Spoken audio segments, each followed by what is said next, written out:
Bienvenue à tous et à tous dans notre vidéo. C'est la partie 5 et la dernière partie de l'analyse de données à l'aide de la bibliothèque Pandas. Donc on va importer dans un data frame DF à partir d'un classeur Excel absence 1.xlsx. On va afficher notre data frame.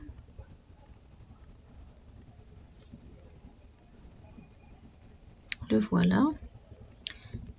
NaN, NNA, ça désigne, ce sont des valeurs vides. Il y a ici dans la colonne NG absence et dans la colonne prénom, dans la ligne 8 et dans la ligne 7. Maintenant, on va supprimer les doublons. On regarde que E003, c'est un doublon. Regardez, ce sont les mêmes valeurs. E003, que ce soit dans la ligne 2 ou bien la ligne 9. Donc on va supprimer la deuxième ligne, le doublon, c'est-à-dire la ligne 9. On va mettre print df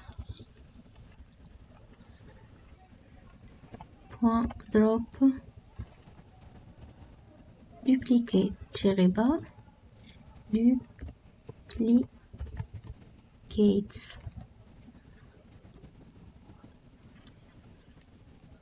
Et puis on va exécuter.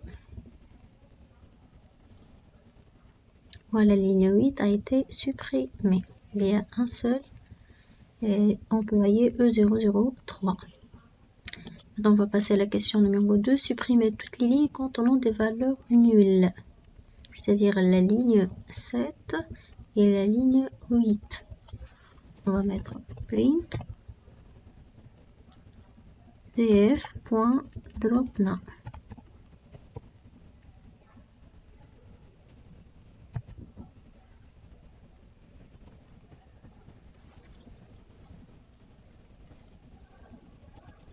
On va masquer celle-là, faire un clear, puis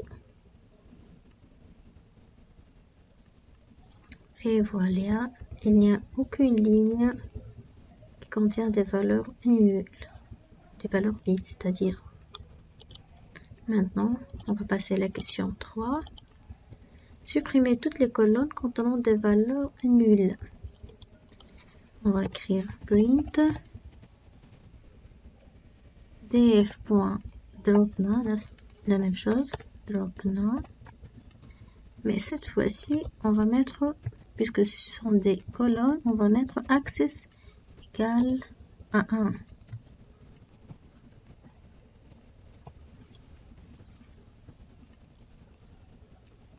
On a dit déjà, pour axe égale à 1, ce sont des colonnes, et axe égale à 0, ou bien on n'écrit rien, comme celui-là, sont des lignes. Puis on va exécuter. Alors, regardez, il n'y a aucune colonne qui contient des valeurs nulles. Maintenant, on va passer à la question numéro 4. Et cette fois-ci, on va retourner au data frame importé à partir du classeur absence.xlsx. On va l'afficher pour examiner son contenu.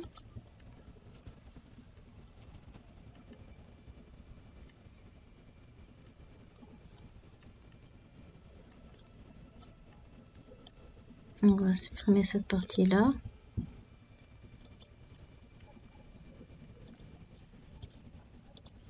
Puis réexécuter. Voilà, absence. C'est ce data frame. Puis on va commencer la question numéro 4. Importer la bibliothèque matplotlib. Donc on va écrire import matplotlib .pyplot as plt. As alia, on va l'appeler plt. puis on va passer à la question numéro 5, création de graphique en histogramme ou bien barre. Tracez le graphique de type barre de couleur rose, c'est-à-dire pink in English, et titre absence représentant les nombres de jours absence par code employé. Donc on va écrire def.plot.bar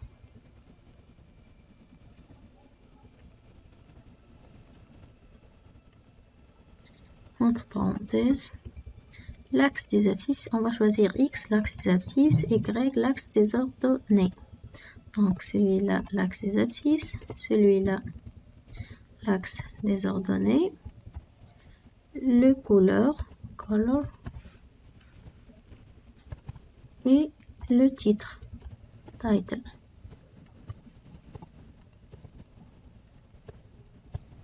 Et puis on va fermer. Donc l'axe des abscisses, c'est non ng absence par rapport au code employé. Donc code employé, c'est l'axe des abscisses. Code -bas oncle.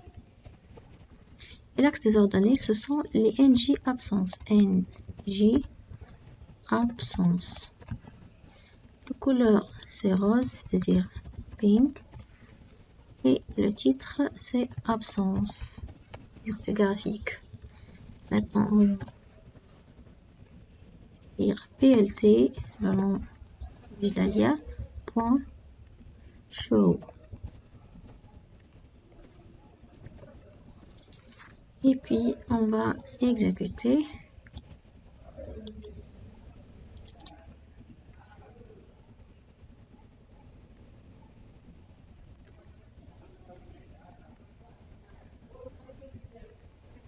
Et voilà notre histogramme ou bien barre. Son titre c'est absence, sa couleur est rose.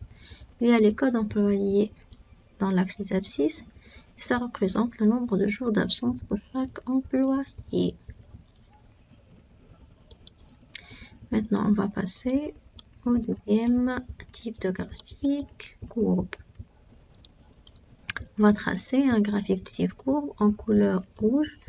Absence représente le nombre du jour, absence par rapport au code employé.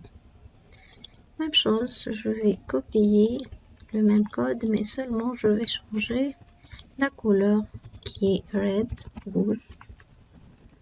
Et je vais changer, au lieu de barre, je vais mettre line. Courbe, c'est line. Et puis je vais mettre plt.show. Puis je vais exécuter.